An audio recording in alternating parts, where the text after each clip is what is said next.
She was told to pay her own bills, so she removed her name from every account, every lease, every utility. When the power went off, her mother finally understood. Watch what happens. Hit subscribe. If you're so smart, then pay your own bills. My mom's voice sliced through the tiny apartment like broken glass. I was still in my work uniform, grease stains on my shirt, my feet aching from a double shift when she shoved a stack of overdue notices into my hands, as if they were my fault for existing. She didn't ask how my day was. She didn't ask if I'd eaten.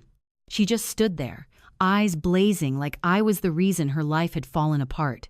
"I already paid the last 2, I muttered, staring at the red numbers, screaming, "Past due," she scoffed. "Then pay the rest. If you're so educated, so independent, so grown up," she leaned in, almost spitting the words, "Prove it.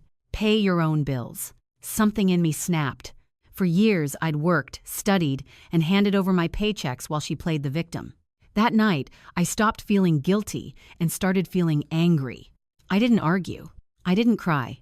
I walked to my room, grabbed my backpack, stuffed in clothes, my laptop, and the one framed photo of me and my dad. My hands were shaking, but my mind had never been clearer. She followed me down the hallway. "Where do you think you're going? You told me to pay my own bills," I said quietly. "So I'm going to live my own life." I walked out that night and didn't look back. A month later, my phone lit up with her name. I hesitated, then picked up. "Ashley," she yelled, breathless and panicked. "Why is the power off? What did you do?" I took a slow breath, feeling the weight of everything I'd planned since the night I left. My response left her speechless, and it was only the beginning. If you've ever been told you owe your family everything, stay with me until the end. You'll see exactly what happened when I made my mom pay for her own bills financially and emotionally. To understand why that phone call felt so satisfying, you need to know how we got there. My name is Ashley. I'm Yirmiki. And for as long as I can remember, money, or the lack of it, ruled our home. When my dad walked out years ago, he didn't just leave my mom. He left me, too. All he left behind was an old photo, a pile of bills, and a woman who slowly turned her grief into a weapon. My mom, Patricia, used to be warm. She used to laugh. After he left, she hardened. Every unpaid bill, every broken appliance, every failed job interview somehow became my fault. When I got my first part-time job at 16, she took my debit card for safekeeping. "We're a team," she'd say as she used my paycheck to cover rent, cigarettes, and cheap wine. By the time I started college, we meant me. She stopped looking for steady work and started relying on my scholarships, my student loans, my side hustles. If I ever complained, she'd snap. "Do you want us on the street? Your father didn't care about us." At least I stayed. So I stayed too. I worked late, studied later, and handed over whatever money I made. Anytime I tried to set a boundary, she'd twist it. "You think you're better than me because you went to college." Somehow, my achievements were insults. The night she told me to pay your own bills, it wasn't just about electricity or rent. It was about years of being treated like an ATM with feelings she refused to acknowledge. I crashed on my friend's couch that night. Jessica, the one person who'd watched this mess from the outside.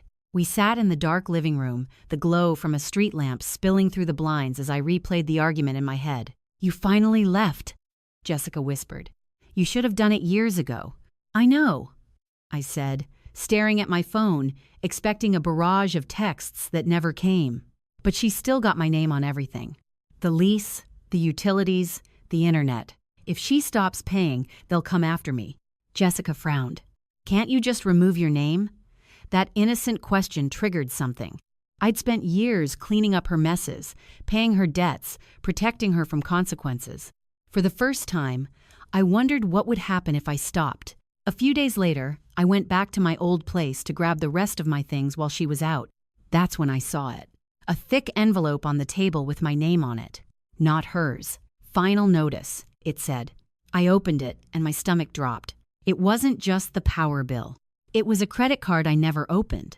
Thousands of dollars in debt in my name. I stood alone in that silent, suffocating apartment, staring at the proof that this wasn't just a struggling mom leaning on her daughter. This was betrayal. and in that moment, my revenge stopped being an idea and quietly became a plan. I took the envelope and a few others I hadn't noticed before and ran back to Jessica's place, my heart pounding so hard I could feel it in my throat. We spread the letters across her coffee table like crime scene photos. There it was, again and again. My name, my social security number, my credit score being buried alive under charges I didn't make, clothing stores I'd never shopped at late-night takeout from places across town, cash advances. She opened credit cards in your name? Jessica asked, eyes wide. Ashley, this is identity theft. This is illegal. She's my mom, I whispered. But even as I said it, the words felt weak and pathetic. I remembered all the times she'd waved away letters saying, just junk mail. All the times she'd made me sign routine forms without letting me read them. All the times she'd snapped, you don't trust me if I ask too many questions. I trusted her because she was my mother. I just never realized she was willing to sell my future to keep her present comfortable. Jessica placed a gentle hand on my arm. You can't keep covering for her. She's not just using your money anymore. She's using your name. That night, while Jessica slept, I sat alone with my laptop, the letters, and a notebook. I pulled my credit report for the first time. Each line felt like a punch. Utility accounts in my name, credit cards, a small loan I certainly never applied for. I started writing everything down. Account numbers, dates, balances. Every time I remembered her saying, sign here or I'll handle it, I screenshotted text messages where she guilt-tripped me into sending more money. I recorded voicemail after voicemail of her yelling, demanding, accusing. It felt wrong at first, like I was betraying her. Then I remembered the stack of red notices and the way she'd screamed, if you're so smart, then pay your own bills. The way she'd never once apologized for dumping her life on top of mine. The next day, Jessica dragged me to a free legal aid clinic. I showed the woman at the desk my documents with trembling hands. She looked through them carefully, then met my eyes. Legally, this is serious. She said, you have options. You can dispute these accounts, file a fraud report, even press charges if needed. You don't have to decide today, but you need to protect yourself. Press charges? I echoed, my voice small. Against my own mother? Against the person who stole your identity, she corrected calmly. Biology doesn't excuse criminal behavior. I walked out shaking, but something inside me had shifted. For years, my mom had hidden behind the word family like it was a shield. She thought it made her untouchable. That night, I closed my personal bank account and opened a new one at a different bank. I changed my direct deposit information at work. I called the utility companies and told them to remove me from everything tied to her address. For the electricity, the woman on the phone said, if your name is removed, the remaining account holder will be fully responsible. If the balance goes unpaid, service will be disconnected. Please note that, I replied. I won't be making any more payments on that account. Understood, she said. I hung up and stared at my phone for a long time. This wasn't a tantrum. This wasn't me being selfish or ungrateful like she always said. This was me cutting the cord she'd wrapped around my neck for years. Jessica watched me from the doorway. How do you feel? She asked. Scared, I admitted. But for the first time, I also feel like I'm not the one about to get burned. I knew the bills would come due soon. The power, the rent, the credit cards. And this time, when everything crashed down, she wouldn't be able to shove the rubble onto me. She wanted me to pay my own bills. I decided she was finally going to pay hers. Roughly a month after I left, my life was starting to feel mine. I had picked up extra shifts, found a cheap room to rent so I wasn't on Jessica's couch forever, and slowly started crawling out from under the debt mountain my mom had built in my name. I disputed the fraudulent credit accounts, placed alerts on my file, and kept every single piece of proof against her in a neat, terrifying folder. But there was one thing I hadn't done. I hadn't called her. I saw her missed calls. I read her text messages without responding. Where are you? You can't ignore me forever. So now you think you're too good for your own mother. Each one added another brick to the wall, forming between us. Then one evening, as I was folding uniforms on my bed after a shift, my phone buzzed again. This time, it was a call. Her name flashed on the screen. I almost ignored it. Then I remembered the utility call I'd made weeks ago, and curiosity won, I answered. "Ashley!" she shouted immediately. "What did you do? Why is the power off? The whole apartment is dark. My food is spoiling. I can't charge my phone. I can't even see anything." I could almost picture her pacing in the living room, acting like this happened out of nowhere, like bills were some random punishment from the universe. I took a breath and kept my voice calm. "Did you pay the electric bill?" "Don't start with me," she snapped. "You always handled it. They said the account holder removed herself and there's a past due balance." "Why would you do that to me? Are you trying to ruin my life?" For a second, the old guilt surged inside me. The part of me that wanted to rush over there with my card, swipe again, fix it all, apologize for even daring to leave. Then I thought of the envelopes, the fraud, my gutted credit score, her screaming at me with those overdue notices in my face telling me to pay your own bills. "I didn't do anything to you," I said slowly. "I just stopped paying for you." Silence. "What is that supposed to mean?" she demanded. "It means the electricity account is now in your name alone," I explained. I removed myself. If you don't pay it, they cut it. That's how it works. I'm not your co-signer. I'm not your guarantor. And I'm not your backup plan anymore. "You ungrateful child," she hissed after everything I've sacrificed for you. "You're just going to abandon me in the dark." "You didn't sacrifice for me," I corrected, my voice shaking but steady. "You sacrificed me. You stole my money. You opened credit cards in my name. You wrecked my credit. You made me responsible for your life and then blamed me every time it wasn't good enough." "That's not true. I'm your mother," she screamed, as if that word erased every fact. "I have copies of everything," I replied quietly. "The accounts, the signatures, the statements. I've already started disputing them. I talked to legal aid. This isn't just family drama anymore." She went dead silent. "Ashley," she finally whispered, her voice suddenly small. You wouldn't turn on me like that. You wouldn't drag strangers into our business." "Our business?" I repeated. "You turned it into my business when you put everything in my name." Breathing hard, she tried one last weapon. "If you tell anyone, I'll make sure the whole family hears how you abandoned me. They'll all know how selfish you are." I almost laughed. "Good," I said, "because I'm done being the secret you hide your behavior behind. If you want to talk to them, we'll all talk." With proof, the line crackled with her stunned silence. For the first time in my life, I wasn't begging her to calm down. I wasn't apologizing just to end the fight. I was the calm one, and she was the one spiraling. "Get used to it," I added quietly. "The power going off? That's just the first bill coming due." I ended the call before she could respond, my heart racing, my hands trembling. It felt like jumping off a cliff and realizing midair that you might actually land on your feet. My revenge wasn't setting her on fire. It was refusing to put myself out to keep her warm. But I knew her. She wouldn't go down quietly. And I was right. Because the next time she called, she didn't call just to scream. She called to threaten me. The texts came first. "You're destroying me. I raised you alone, and this is how you repay me. If you don't fix this, I'll make sure everyone knows what you did." I ignored them until one message made my stomach twist. "I told your aunt you stole from me." There it was. A familiar pattern. If snorts, she couldn't control me, she'd control the narrative about me. Not this time.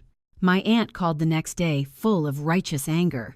"Ashley, how could you take money from your own mother and then walk out on her? She's sitting there in the dark because of you." I let her rant. Then I said calmly, "Have you seen any of the bills? Any of the accounts? Any proof?" "Well, no, but I'll bring everything." I cut in. "All of it. I'll come over tonight. Invite whoever you want. Patricia included." There was a pause. That evening, I walked into my aunt's house with my folder tucked under my arm. My mom was already there, sitting on the couch, looking small and fragile, wrapped in a sweater like she was the victim in all of this. She didn't look at me. My aunt stood up. "Ashley, this has gone far enough. Your mother is ashamed to even share how bad it is. You owe her."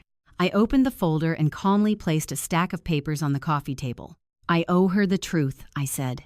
electric bills in my name, credit card statements, the personal loan application with my information, and what was clearly my mother's handwriting pretending to be mine.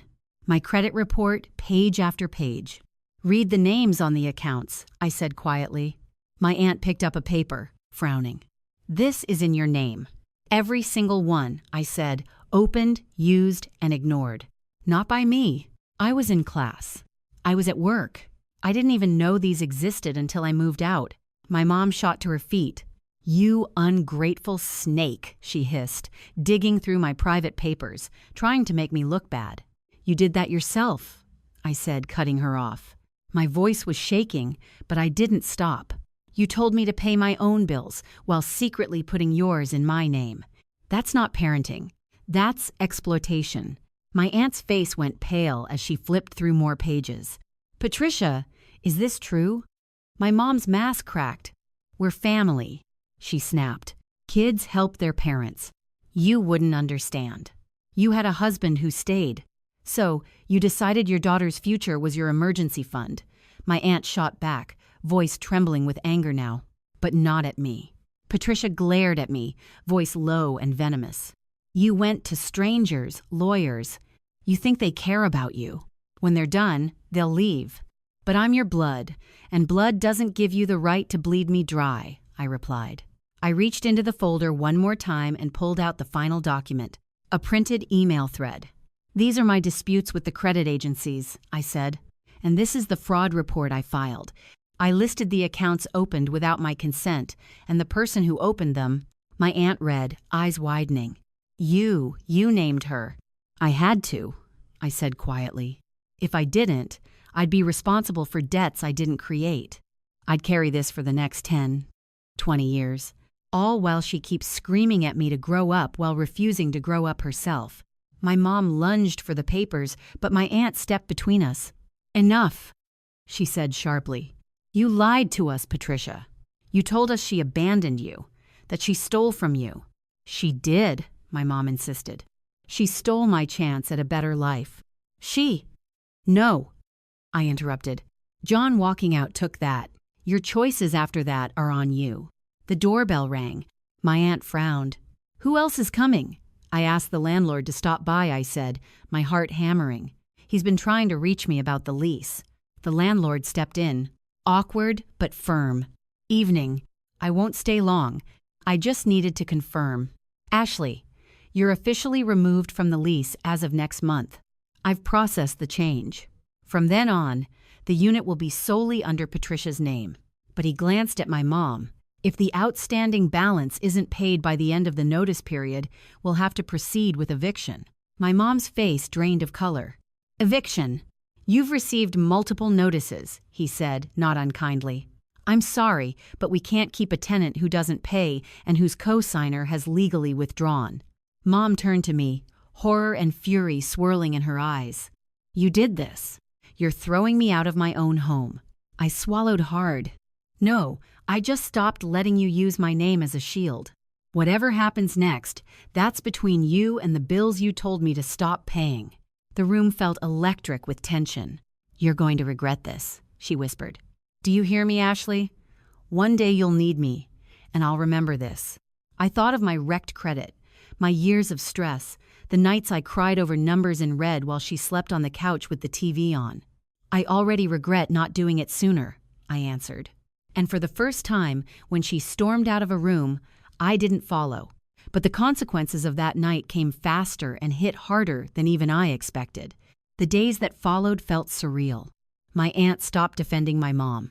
Instead, she started calling me, asking how to fix things, how to help. Word spread through the family, but this time not because my mom twisted the story first. They saw the documents. They heard the landlord.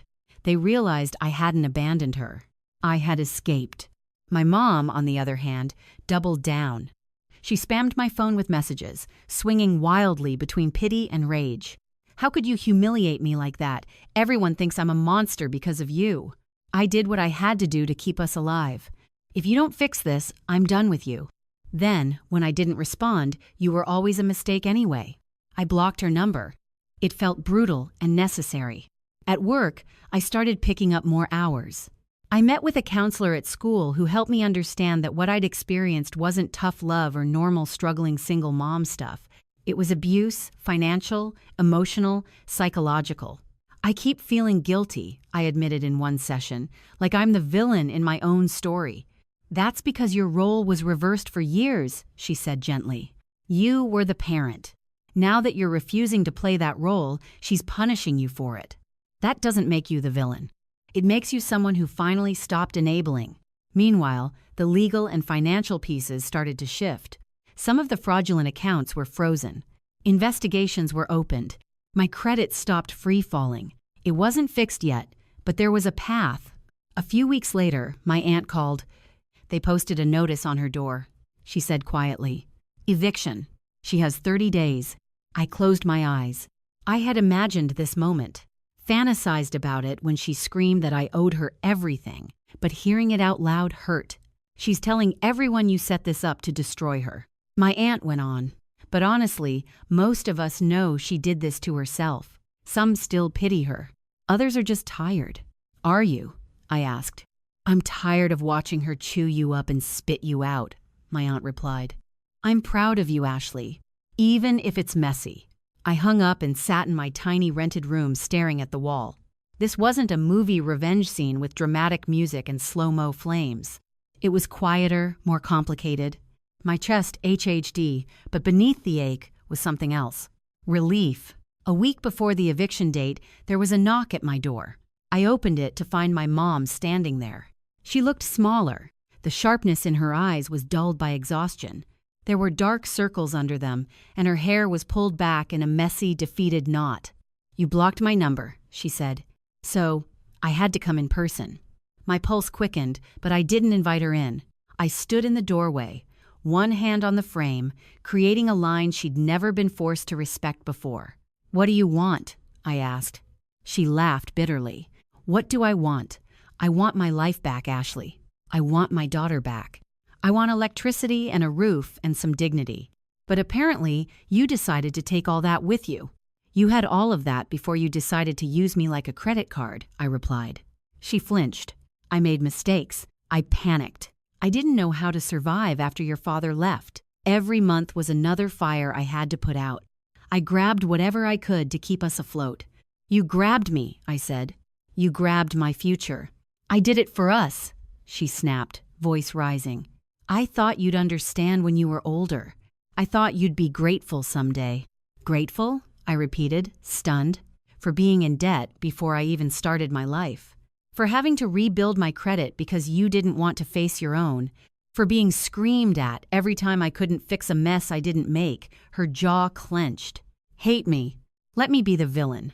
But know this, when they put my stuff on the curb and everyone whispers, they'll remember your name, too.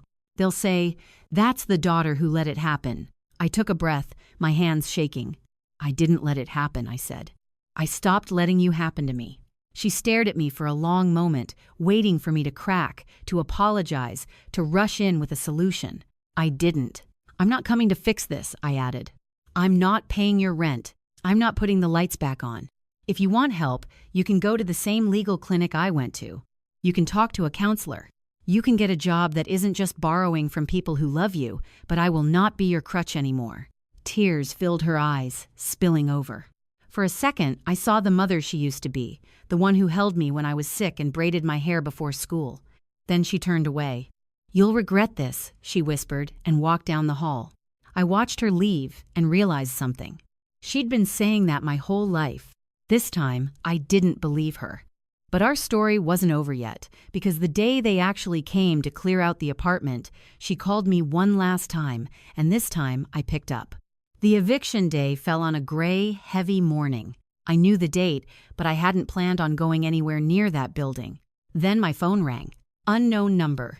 I almost let it go to voicemail, but something in my gut told me to answer. Hello, Ashley. It was my mom's voice, but weaker, like the fight had been drained out of it. It's me. I'm using the neighbor's phone. They're here. I pictured the scene without needing to see it. Movers, a sheriff, maybe the landlord, boxes on the sidewalk, neighbors peeking out through blinds, pretending not to stare. I stayed silent.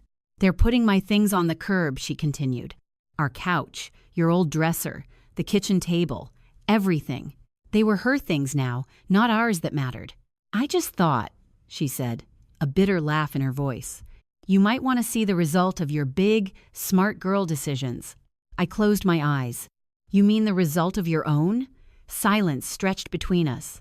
Are you happy now? She finally asked. You got your revenge. The power's off. The bills are in my name. I'm losing the apartment. You win. I thought about that for a long moment. This was never about winning, I said. It was about surviving. I didn't burn your life down, Patricia. I just stopped holding up the parts you refused to touch. You could have helped, she whispered. You could have fixed it. I did help, I replied. For years. With money. With time. With my mental health. You never called that help. You called it what you owe me. The moment I asked for balance, you called me selfish. The moment I left, you called me ungrateful. The moment I protected myself, you called it revenge. Isn't it? She pushed. Admit it. You liked hearing the panic in my voice when the power went out. I swallowed. Yeah, I said honestly. Part of me did. Part of me needed you to feel even a fraction of the fear I felt every time you slammed another bill on the table and told me to fix it. But the difference is when the lights went out for you. You still had options. You're an adult. You can work. You can get help. When the lights went out for me, I was a kid and you were the one flipping the switch. She didn't answer. Where will you go? I asked quietly. I don't know, she muttered. Your aunt offered to let me stay for a while, but she made it clear she's not paying my debts. Everyone suddenly grew a backbone after your little presentation. She spat the word like poison. They look at me differently now. That's not my fault either, I said. That's what truth does. I heard muffled voices in the background. Someone saying, Ma'am, we need you to sign this. Her ragged breathing. Why are you really calling me? I asked. There was a long pause. Because I wanted to ask, her voice broke. Is there any part of you that still loves me? The question punched through every shield I'd built. I leaned against the wall, tears pricking my eyes. I thought about bedtime stories, scraped knees, and birthday cakes. I thought about slammed doors, screaming matches, and the first time she put a bill in my hands and called it our responsibility. I do love you, I said, my voice barely above a whisper. That's what makes all of this so painful. If I didn't love you, walking away would have been easy. Then why? She sobbed. Did you let it get this far? Because loving you doesn't mean letting you destroy me, I replied. And it doesn't mean erasing what you did? This I gestured, even though she couldn't see me. This is what your choices cost, not my boundaries. Your choices? She sniffled, composing herself. So that's it. You're just done with me? No, I said. I'm done being your unpaid therapist, your wallet, your scapegoat, your shield. If you ever decide to get real help, to go to therapy, to actually work on yourself, to pay back even a piece of what you took, I'll listen. But until then, the only thing I'm giving you is space. Silence fell again, heavier than before. I told you once, she said quietly, that you'd regret this someday. Maybe, I answered. But I already regret the years I lost trying to save you from consequences you chose for yourself. I'm not losing anymore. In the background, I heard the landlord's voice. Ma'am, we really need to finish up. I have to go, she whispered. Goodbye, Patricia, I said. The word felt strange and familiar at the same time. I hope one day you pay your bills and your debts to the people who loved you. She didn't respond, but I heard her breathing hitch. Then the line went dead. I stood alone in my tiny room, phone still in my hand, feeling both hollow and strangely light. Somewhere across town, the apartment I grew up in was being emptied, the power off, the door soon to be locked behind strangers. She once screamed at me, "If you're so smart, then pay your own bills." In the end, that's exactly what I did. I paid my own. And for the first time in her life, she was forced to pay hers.